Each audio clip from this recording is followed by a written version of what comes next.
For side rail positioning, refer to standard instructions. Ensure clamps are in proper orientation. Then place front clamp as close to bulkhead as possible and secure with nut. Measuring from bulkhead, locate slots under top railing for remaining clamp placement. Loosen clamps and slide into slot in box rail and secure with nut.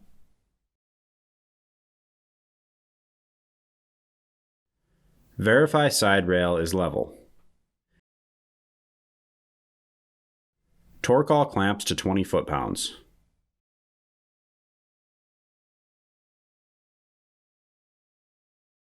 Repeat this process to install side rail on opposite side. For remaining cover installation, refer to standard instructions.